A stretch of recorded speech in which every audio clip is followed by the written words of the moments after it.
कहानी बहुत ध्यान से सुनना, नहीं मजा आएगा तब क्या।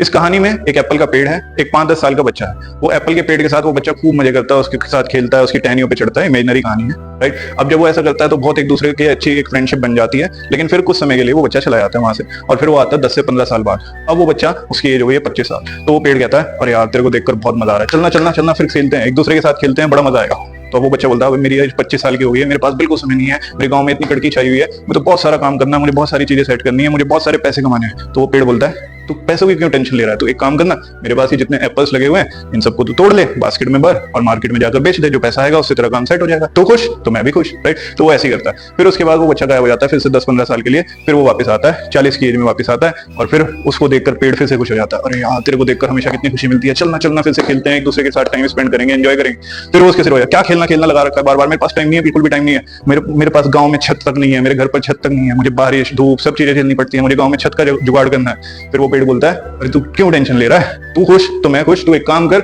मेरी ये सारी टहनियां काट ले और अपने घर की छत बना ले, कम से कम तू बारिश धूप से बचा रहेगा, क्योंकि तू खुश है तो मैं भी खुश हूँ, राइट। फिर वो बच्चा फिर से चला जाता है, और फिर आता है वो 10 साल बाद। अब जब वो आता है फिर से, पेड़ उसको देखकर एकदम से खुश हो जाता है, यार तेरे को देखकर हमेशा खुशी मिलती है और हर बार खुशी मिलती है, चलना एक दूसरे के साथ टाइम स्पेंड करते हैं, एक दूसरे के साथ खेलते हैं, मजे करते हैं, ठीक है। अब वो फिर से, वो बच्चा फिर से सिर हो जाता है, अरे नहीं यार तेरे पास कहां से इतना टाइम है, मेरे पास इतना टाइम नहीं है, मेरे गांव में इतनी दिक्कत चल रही है, बाढ़ आई है, मेरे पास कुछ तैर के जाने के लिए नहीं है, कुछ नहीं है।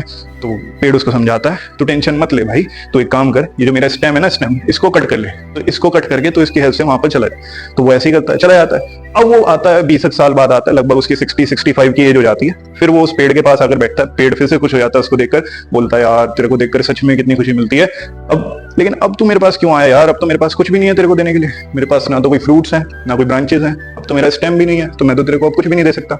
तो वो ओल्ड एज पर्सन बोलता है, वो जो 60-65 एज का पर्सन हो गया, वो बोलता है, कुछ नहीं यार, मैं बस तेरे साथ टाइम स्पेंड करने आया हूँ, तेरे साथ सुकून से बैठना चाहता हूँ, तेरे साथ एंजॉय करना चाहता हूँ, राइट।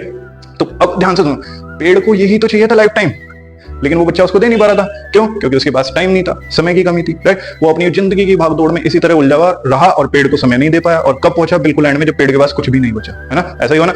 अब इस कहानी का मोरल समझो, इस कहानी में वो बच्चे हो तुम, और वो पेड़ है आपके पेरेंट्स। कहीं ना कहीं, कभी ना कभी, कुछ ना कुछ फाइनेंशियल प्रॉब्लम घर में चल रही है, लेकिन आपका बर्थडे है, तब भी एंजॉयमेंट सब प्रॉपर चल रहा है, पार्टी का जुगाड़ हो गया, पैसे आ गए, पता नहीं कहां से है ना।